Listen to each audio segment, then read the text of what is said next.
A inda ɗan neman takarar gwamnan tun da farko ya ziyarci mahaifarsa unguwar Juma cikin birnin Zaria, a inda ya gana da iyaye, abokai, 'yan uwa da abokan arziki don bayyana aniyar tasa. Daga nan ne ya ziyarci fadar na mai martaba sarkin Zazzau, Alhaji Ambasada Ahmad Nuhu Bamalli, don neman tabarraki da sanya albarka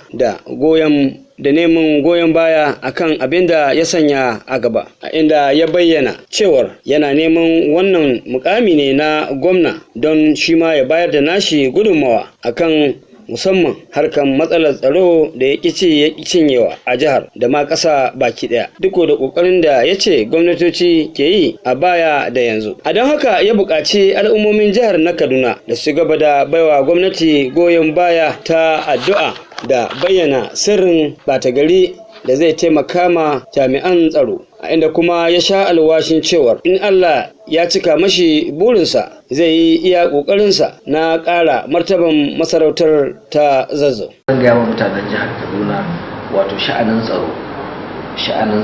a yau ba na gwamnati bane kawai, wato kowa yana da haƙƙin shugabanci, yana da haƙƙin tsaro. Ka ganna nan in bai zama wajibi ba na fita saboda tabbatar da tsaro, kuma in ba ya zama wajibi ban gaya ma wani ga inda za ni, sai dai in naje ka ganna a wurin. To mutane su kiyaye kwarai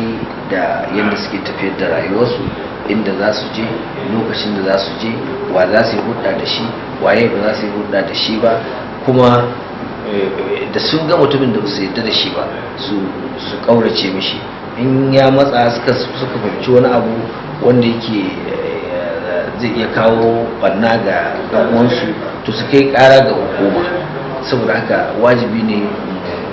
zama cewa muna taimaka ma gwamnati wajen tabbatar cewa an samu tsaro a wannan jihar. Shi kuwa nashi jawabin mai martaba sarkin na Zazzau, Ambasada Ahmad Nuhu Bamalli, ya yi ma Dr. Bashir Yusuf Jamo fatan alheri ne da sanya albarka